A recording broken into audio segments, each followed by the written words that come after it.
Buenas tardes, vamos a empezar con la conferencia inaugural.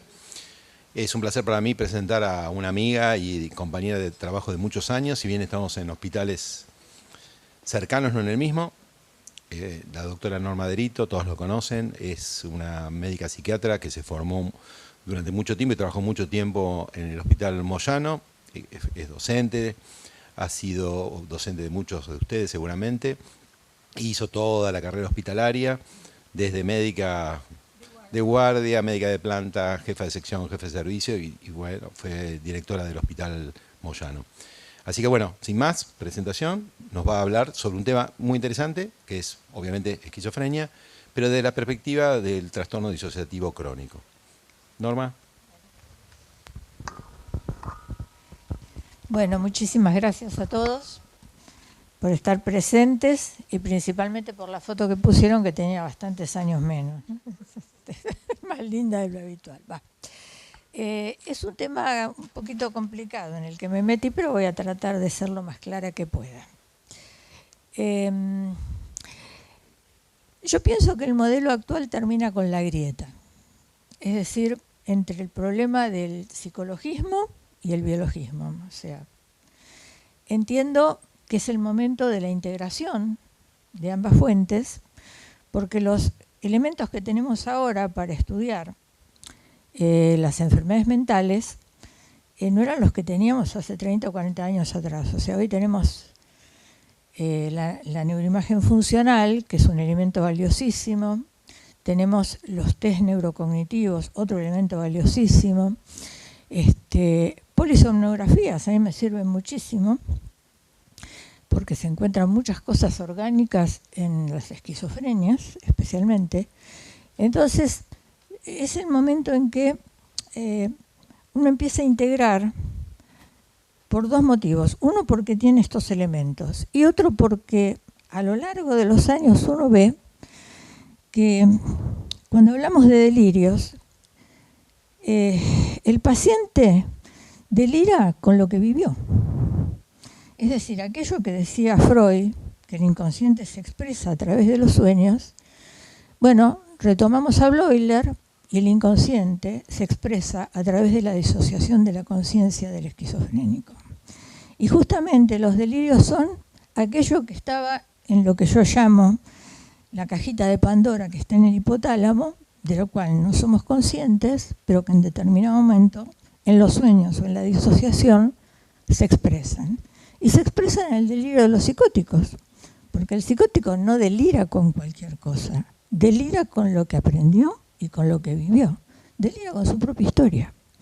Ahí es donde creo que los dos caminos se cruzan, se unen, y tenemos que empezar a ver a la esquizofrenia especialmente desde ambas vertientes.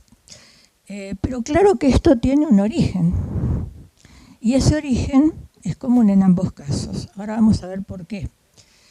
Porque la concepción moderna une los dos modelos.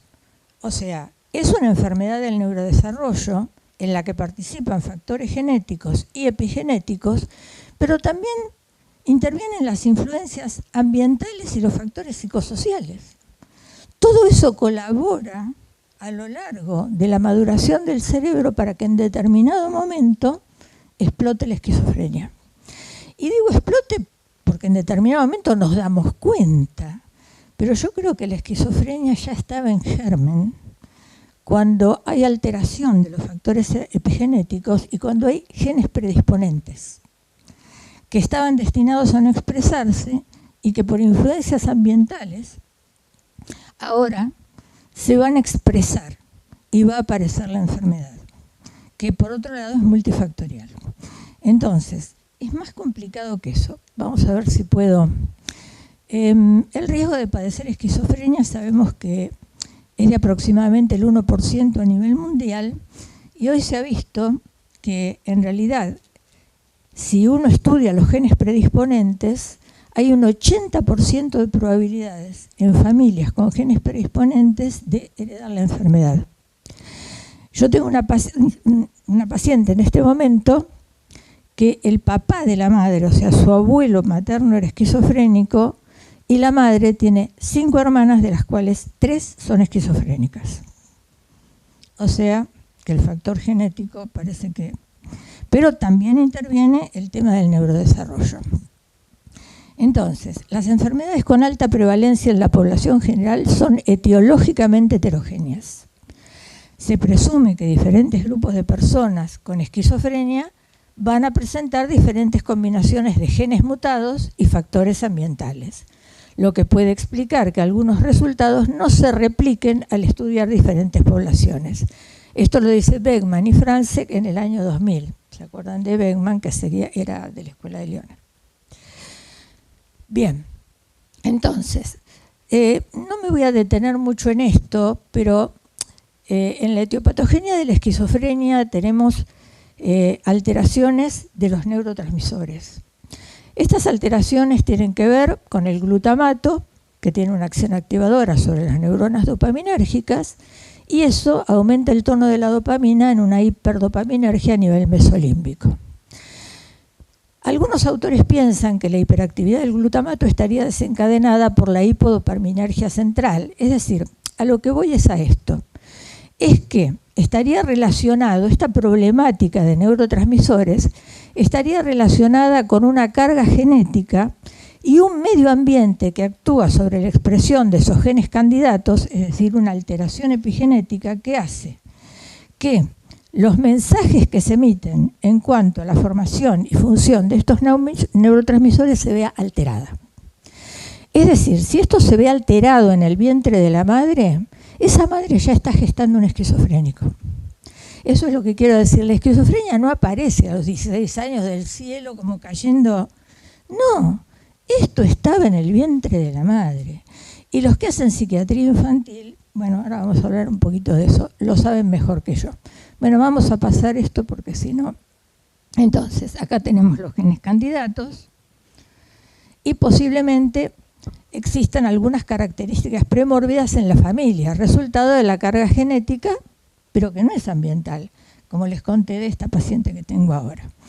Si logramos describir estas características, sería más sencillo localizar los genes causales de estas características y esto sería de utilidad para entender el cuadro clínico complejo de la enfermedad. Ay, ¿qué hice? Ah, no. No. A ver, no pasa. No sé. Apareció un hoyo. Ahí está. Bueno, no sé, baila solo esto, no es culpa mía. Bueno, acá están algunas regiones más significativas que fueron revisadas por Prasad en 2002 y Cowan, de estudios de asociación en la población costarricense que han apoyado los resultados en los cromosomas, mejor dicho, en los genes de los cromosomas 8p, 13q, 18p. Bueno, estos son estudios que se han hecho a nivel de lo que llamamos los genes predisponentes que están en determinados cromosomas, no están en cualquiera, y que son justamente lo que determinan el tema de la función de los neurotransmisores en el cerebro. Bueno, no sé qué pasa con esto. Pásenmelo ustedes, chicos, porque esto no... Bueno. Ahora, genética, epigenética y medio ambiente. La genética es una predisposición, pero no es la expresión. Solo implica una vulnerabilidad para padecer la enfermedad, pero toda enfermedad mental es poligénica. El medio ambiente y el estilo de vida son los encargados de desreprimir los genes candidatos. Es decir, hay genes que predisponen a la esquizofrenia. Esos genes pueden estar silenciados. ¿Se entiende? Ahora, por una alteración epigenética, de golpe se expresan. No va a cambiar el genotipo, lo que va a cambiar es el fenotipo. Es decir, se va a expresar en el fenotipo lo que en el genotipo primariamente no debería haberse expresado. Y esto es un problema de proteínas anómalas que están en los genes, que son las histonas. Bueno, pásenmelo ustedes, por favor, porque esto no... A ver... Ahora sí, ahora sí. Bueno, acá están los locus ligados son regiones ligadas a la esquizofrenia, aquí están los numeritos, ¿no? Que ya se han detectado como que realmente son los que están relacionados con los trastornos de los neurotransmisores. Entonces, ¿cuál es la importancia de la epigenética? Bueno, la importancia es que son los cambios que activan o inactivan los genes sin cambiar la secuencia de ADN. Es decir, yo tengo el gen predisponente, no se va a expresar, pero una alteración en el mensaje que va a formar esa neurona que después va a migrar a determinados centros del cerebro está alterado. Y esa neurona ya está alterada y por lo tanto va a funcionar como no hubiera como no estuviera genéticamente determinado. Pero epigenéticamente sí se va a expresar, lamentablemente, y va a estar relacionada a la aparición de la enfermedad. A tal punto que los laboratorios en este momento están apuntando la investigación a estas alteraciones epigenéticas. Porque evidentemente este podría ser el secreto de la curación. Porque por ahora lo que tratamos son síntomas. Nosotros acallamos síntomas, pero no curamos a nadie esquizofrénico. Bueno, enfermedades crónicas todavía no curamos a nadie, mentales. Entonces, esto abre un nuevo camino para la investigación y el tratamiento de la esquizofrenia. Entonces, hay alteraciones bioquímicas, como problemas en la comunicación entre neuronas, hay alteraciones en la estructura del cerebro, como disminución del volumen de determinadas áreas o global, y hay alteraciones de la función, como disminución de la actividad prefrontal y frontolateral. Y esto está relacionado con lo que yo les decía recién respecto a los síntomas negativos de la esquizofrenia. A ver, ¿cuál es el lugar del cerebro? Lo que podríamos llamar el director de orquesta. ¿Quién es el director de orquesta? ¿Quién es el que recibe la idea de voy a hacer tal cosa y empieza a razonar si conviene o no conviene, si va a traer determinadas consecuencias o no las va a traer, y va a tomar una decisión? Va a decir, bueno, esto se hace. Entonces, el que decide quién es, el prefrontal, obviamente.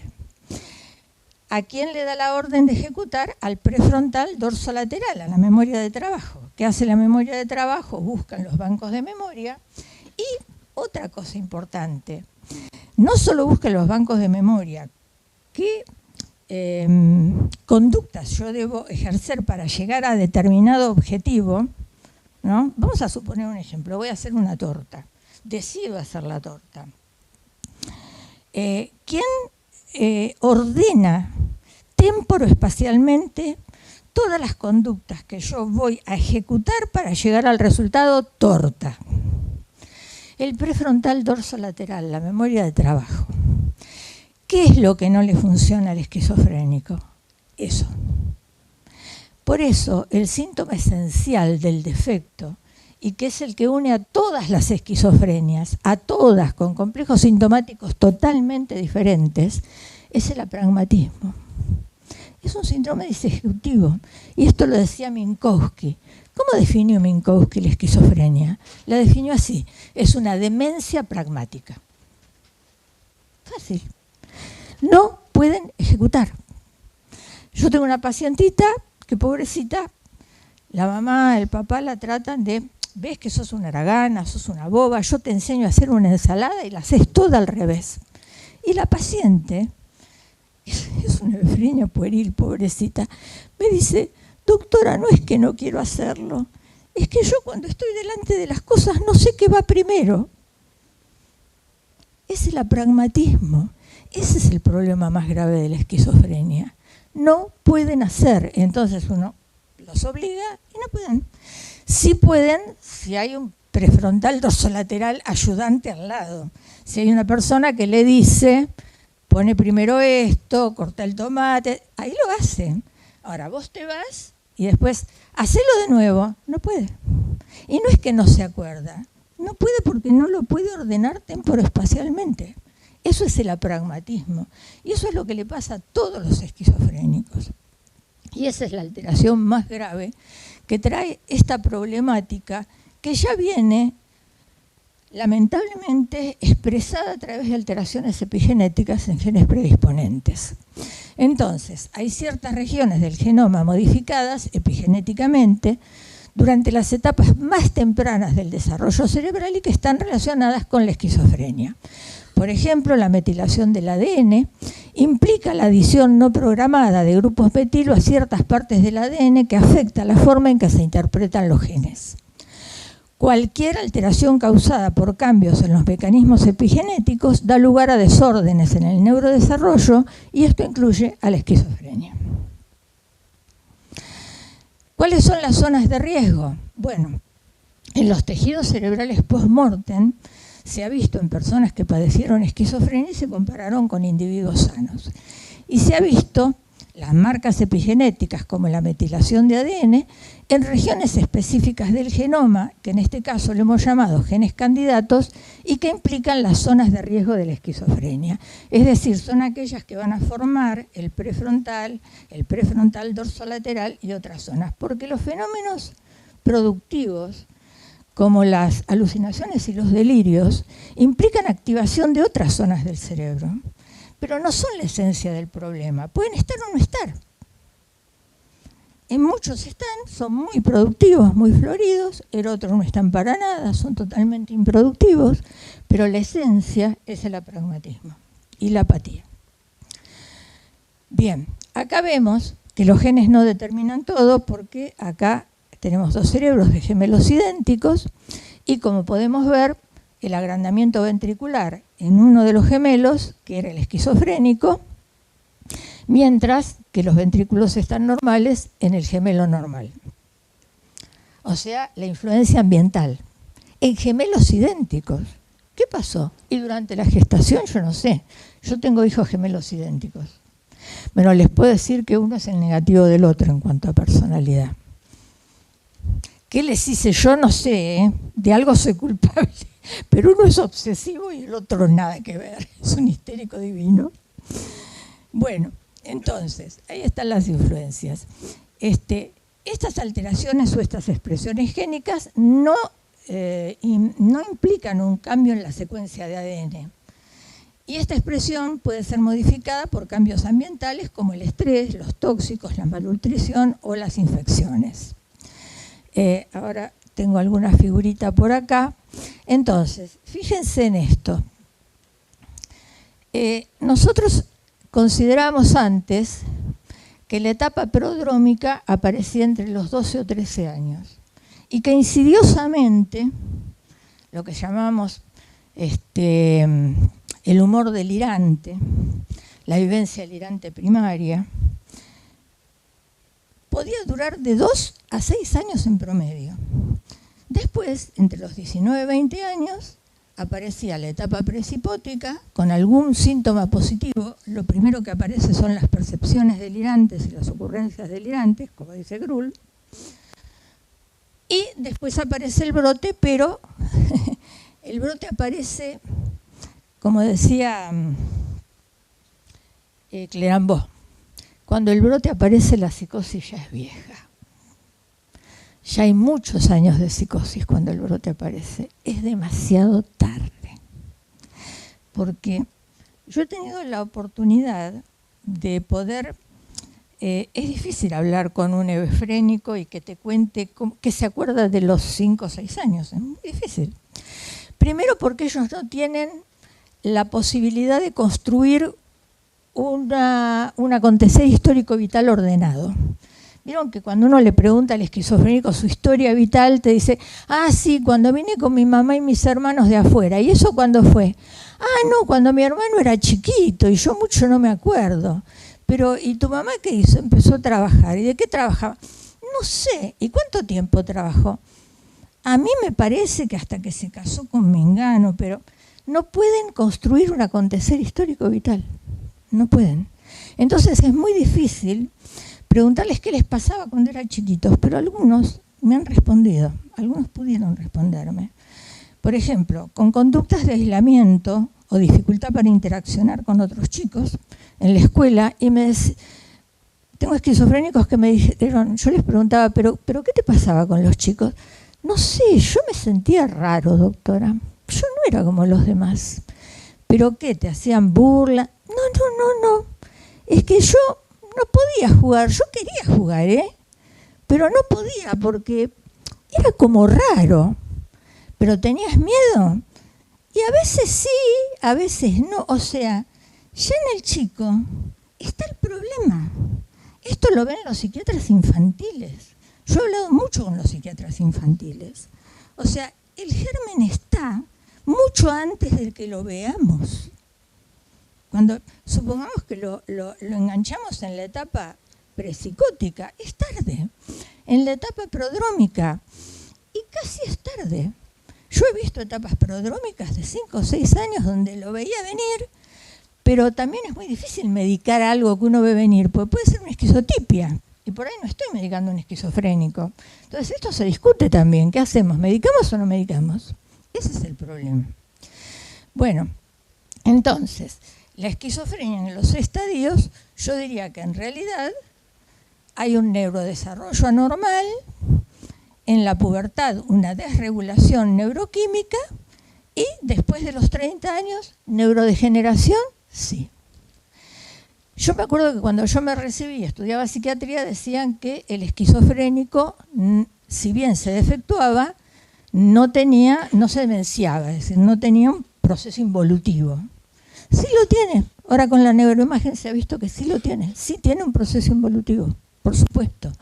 Que claro está, cuando uno ha visto, yo que me pasé 40 años en el Moyano, he convivido y he visto evolucionar una esquizofrenia de los 40 años a los 70 y pico. Y uno ve realmente no solo el defecto, sino que también hay deterioro, por supuesto. Sí, señor, también hay una etapa degenerativa.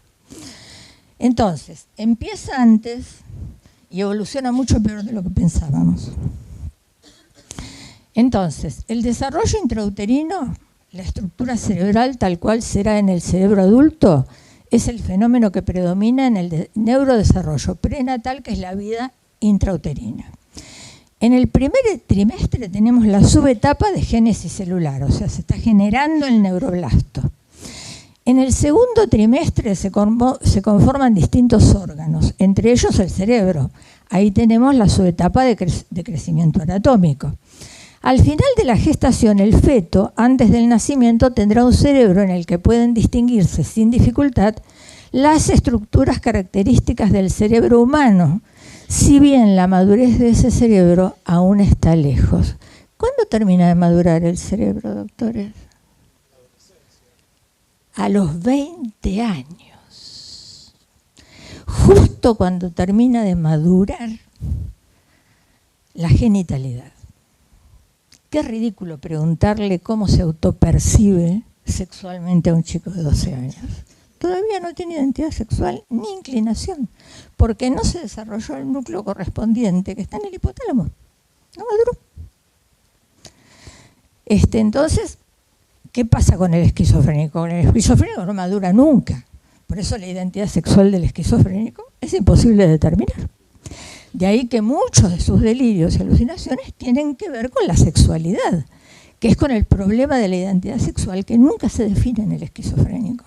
Y eso lo vemos siempre si se lo preguntamos, porque generalmente espontáneamente no lo dicen. Pero yo siempre con mucho cuidado y amor y cariño le digo, decime, la alucinación no te hablo, no tenés alguna visión como que vos con un hombre, y ahí por ahí me lo largan. Pero es típico, y a la mujer le pasa lo mismo, es igual. Nada más que la mujer se torna más promiscua a veces que el hombre. Bueno, acá tenemos las etapas, no me voy a detener en esto porque quiero llegar a la otra parte. Bueno, esto seguimos con lo mismo y acá tenemos un poquito ver la influencia del medio ambiente, ¿no? La desnutrición, el estrés tóxico, las infecciones, la exposición a tóxicos, bueno, obviamente una dieta alterada, el estrés. Esto en un chico entre los 0 y 5 años. Entre los 0 y 5 años, ustedes saben que el chico nace con una cantidad de conexiones entre las espículas impresionante. Entre los 0 y 5 años, las que no se utilizan se van pelando. Y las que sí se utilizan, y se utilizan por imitación del medio ambiente, de la persona que cuida, del contexto, en esa imitación, lo que sí se utiliza es lo que va teniendo más fluencia y más comunicación. Así que, ¿qué se determina con ese laburito del cerebro? Lo que nosotros llamamos el carácter. Eso que es inalterable a lo largo de nuestra vida, porque la personalidad es dinámica. La personalidad es algo que se va construyendo a medida que vivimos. Yo a los 74 sigo construyendo mi personalidad. La sigo construyendo.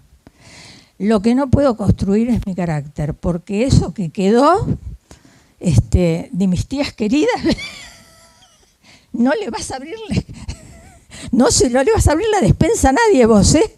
Yo puedo ir a la casa de mi hijo y abro la despensa con un miedo, pues, me lo dijeron mis tías. Bueno, eso queda a fuego. Pero vamos a ver qué pasa si esto se altera con estas cosas, ¿no? Maltrato infantil, conflictos familiares, desapego, ambiente desatendido, pobreza, infecciones, contaminación, estrés, desnutrición, pesticidas, exposición a tóxicos. Miren todos los elementos a los que está expuesto ese chico de los 0 a 5 años, que puede producir alteraciones epigenéticas haciendo que se exprese lo que no se iba a expresar. O sea, viene con una predisposición y esto encima, colabora más para que se exprese. Tengo que tener un cuidado terrible. Yo hablo mucho del niño objeto. Y hablo mucho con los padres cuando puedo de ese tema. ¿A qué le llamo yo el niño objeto? Vieron que los padres se agarran de los pelos y pelean y los chicos están ahí. Entonces, como si los chicos fueran un banco o una silla, el chico es ignorado. ¿Y el chico qué hace? ¿Qué le pasa al pibe cuando está viendo a los dos padres rajuñándose y matándose? Está muerto de miedo.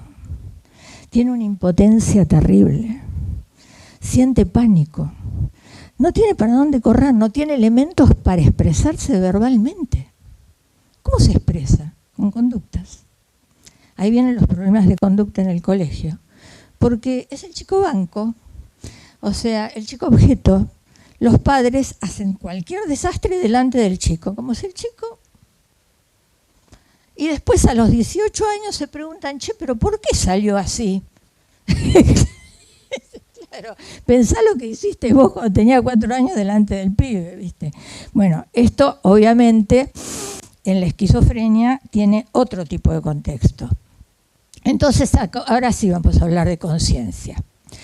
¿Qué se adquiere primero desde el punto de vista neurobiológico? ¿La autoconciencia o la personalidad? La autoconciencia es la conciencia de sí mismo.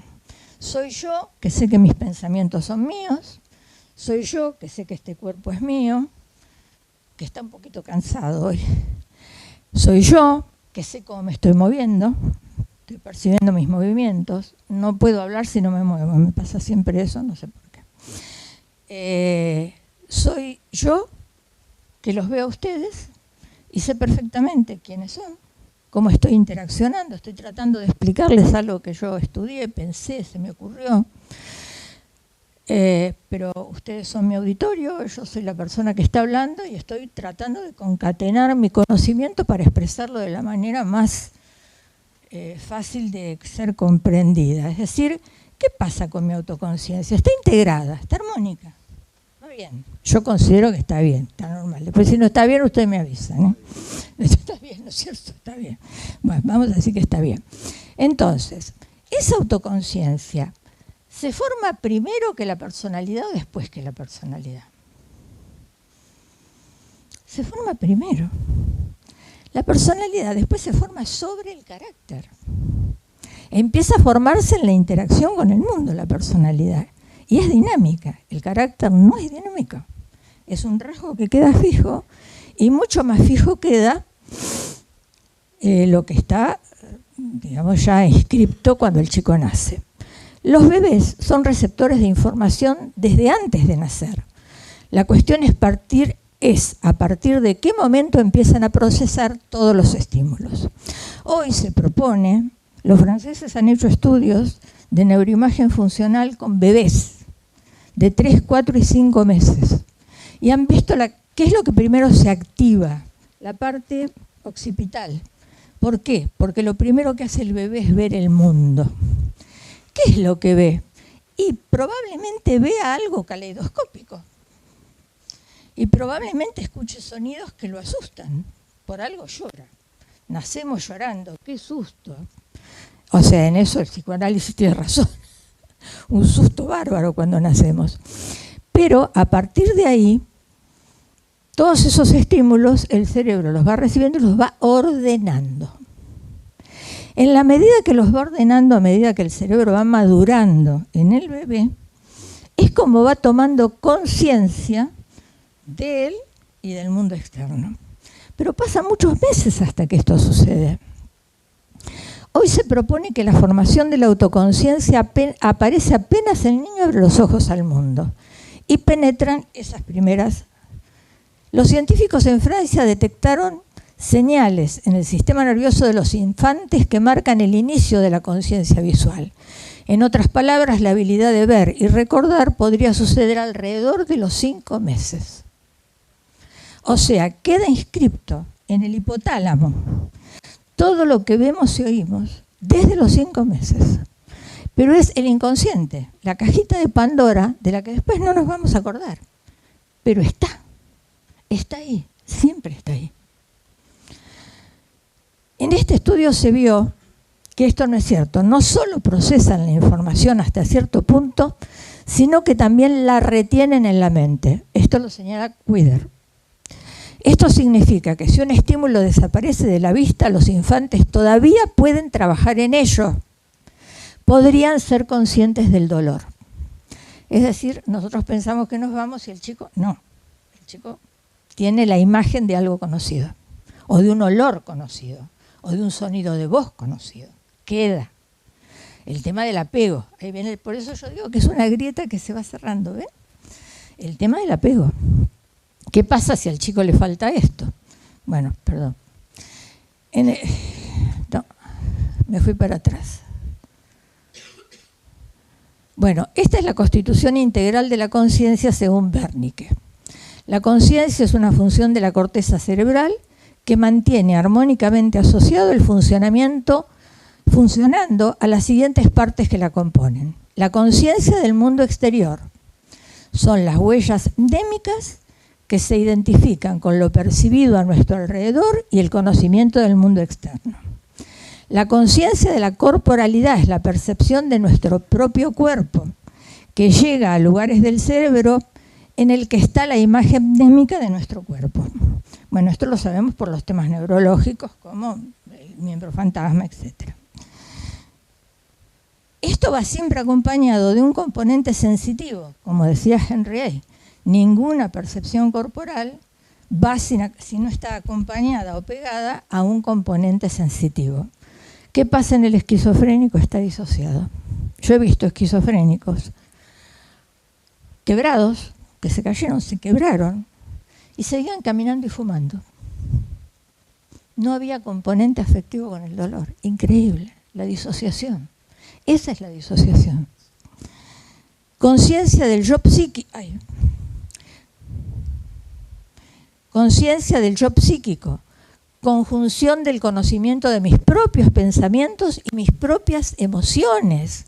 Mi individualidad y personalidad subjetiva que trabaja en conjunto con el yo social, que expresan los sentimientos sociales y espirituales. Bueno, hoy esto es lo que se habla, teoría de la mente y neuronas en espejo.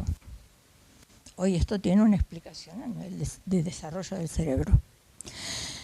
Esta es la constitución cualitativa de la conciencia, o sea, yo estoy viendo una obra, o sea, como los veo a ustedes, y ustedes son ustedes, y yo soy yo, la obra es la obra, y yo no soy partícipe de la obra. ¿Qué puede pasarle a un esquizofrénico? Que se crea partícipe de la obra, que se crea un personaje, porque no puede distinguir el mundo externo del sí mismo, de su yo propio. Uy, no. Bueno, entonces, a medida que los niños crecen, aprenden sobre los objetos, personas, espacios. En resumen, la conciencia del propio cuerpo y la percepción del mundo externo se adquieren gradualmente a lo largo de la infancia y la vida. es como si estuviéramos descubriendo permanentemente un mapa del yo y del mundo que nos rodea. Ahora, pensemos, si las alteraciones genéticas y epigenéticas que describimos implican trastornos del neurodesarrollo, aún en la continuidad de la maduración del cerebro y después del nacimiento, y ello determina alteraciones en la conformación de las vías de flexibilidad neuronal dependiente de la influencia del entorno, la expresión del fenotipo alterado se manifestaría en las etapas más tempranas del desarrollo del niño cuando está formando la autoconciencia. Entonces, ¿qué pasaría con la autoconciencia para ir más rápido? No se formaría organizadamente, no se podría integrar. Es decir, lo que yo estoy diciendo es que en el esquizofrénico estas alteraciones hacen que cuando va madurando el cerebro por las dificultades que tiene a nivel no solo anatómica, sino de funcionamiento a nivel de neurotransmisores, hace que esa autoconciencia integrada y armónica no se pueda formar. O sea, ese chiquito ya viene con una tendencia a la disociación. Disociación entre yo y el mundo externo, disociación entre yo y mis pensamientos. O sea, me pusieron un pensamiento de afuera. Hay una voz en el cerebro que dice que yo tengo que hacer tal cosa, pero no soy yo. El cuerpo se me mueve y no lo puedo manejar. Todos pacientes que hemos tenido. Los delirios, lo que viene de la cajita de Pandora, del eso que quedó primitivamente y que no nos acordamos conscientemente los normales, pero en ellos emerge porque hay una disociación de la autoconciencia que es previa a la personalidad. Entonces, lo que yo digo es esto. La autoconciencia son los cimientos del edificio. La personalidad es el edificio. ¿Qué edificio puedo construir yo si yo tengo los cimientos totalmente alterados y disociados? No voy a poder construir una personalidad, o construiré una personalidad con muchos defectos, con una imposibilidad de unir mi yo, mi pensamiento, mi cuerpo, el mundo externo. Y todo eso se va expresando en el niño hasta que un día, ¿cuándo explota? Cuando le exigimos, en la adolescencia. Ahí explota. Pero ya estaba disociado, ya venía de fábrica. Por eso yo digo que en este problema, cuando la manifestación de la enfermedad nosotros la vemos, ya es muy tardía, ya estaba desde antes. Por lo tanto, yo pienso y considero que en realidad la esquizofrenia es una psicosis disociativa crónica que empieza en el vientre de la madre. Y empieza con genes candidatos y alteraciones epigenéticas. A eso creo que tiene que apuntar, o va a apuntar, o está apuntando el futuro de los estudios sobre la esquizofrenia.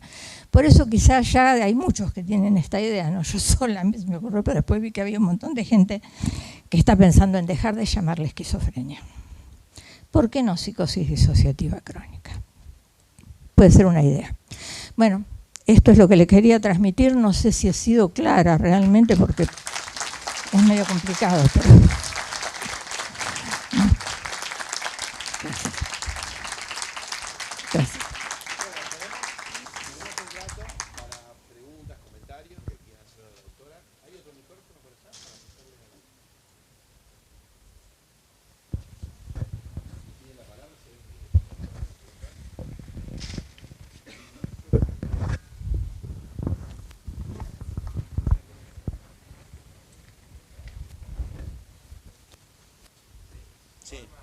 Sí.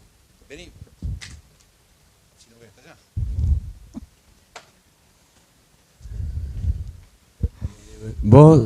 Vos enseñaste que Kraepelin la llamó demencia precoz. Sí.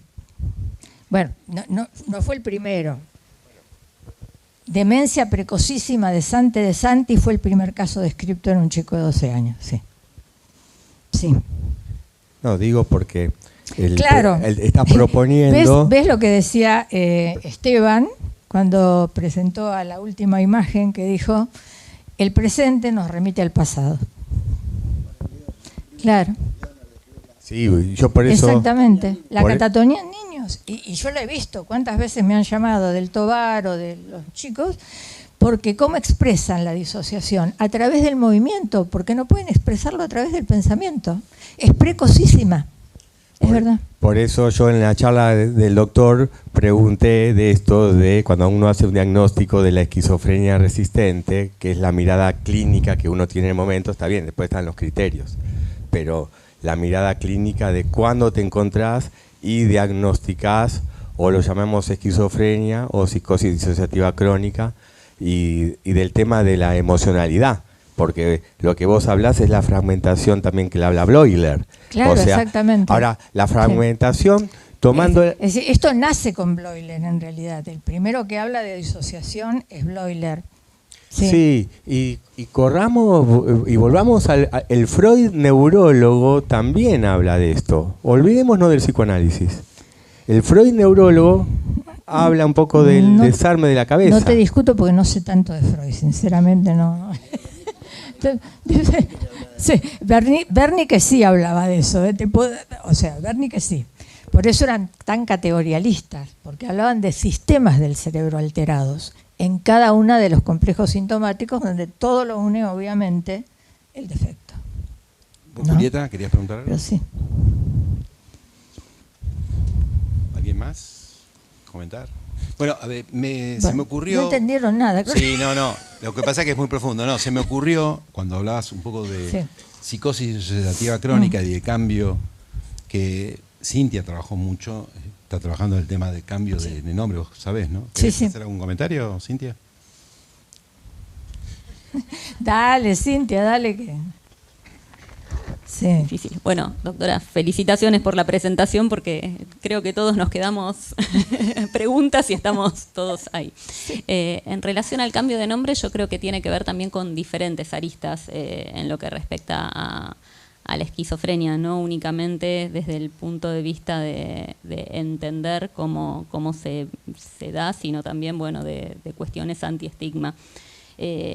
Sí, también, claro. Quizás en el caso de psicosis disociativa crónica, y hablándolo desde lo que yo, digamos, fui viendo, leyendo y demás, y teniendo en cuenta la cuestión antiestigma, ¿no? No, te entiendo perfectamente. Uno podría hablar de trastorno disociativo crónico. Claro, el término psicosis sí es algo que... sí, como el tema de la psicosis cicloides. Cuando a mí me pregunta el familiar, yo le digo, no, mire, es un trastorno esquizoafectivo, la verdad, pero yo sé que es una psicosis, pero no le quiero decir la palabra psicosis. Exacto. Porque si le digo psicosis, el susto que se pegan es terrible. Es verdad, sí, ese es el tema. A mí se me ocurrió esto, pero obvio que es para discutirlo. No, pero por otro lado, hace poquito también estaba leyendo un artículo donde se planteaba el cambio, se retomaba esto del cambio de nombre en Europa.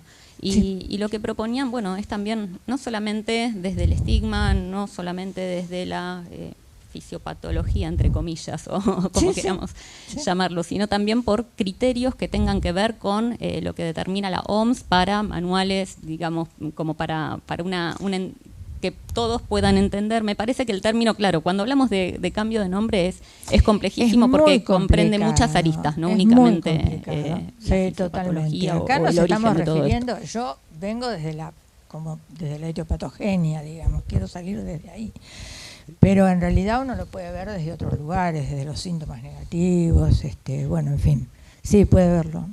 Creo que también lo que iba a decir Tomás, eso del aporte relacionado con los campos de la conciencia, ¿no? Que trabajaste mucho con eso. No trabajé nada con eso, no. ¿Por qué? Sí, dale. No es que trabajé con eso. No, por la época de Donoli, allá en el quinto. No, bueno, pero eso ya, historia pasada.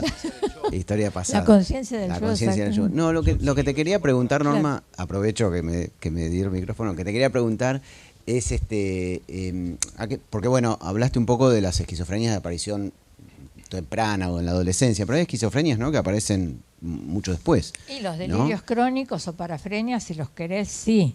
Yo diría que también ahí el trastorno es disociativo. Lo que pasa es que, probablemente el estigma genético sea menor.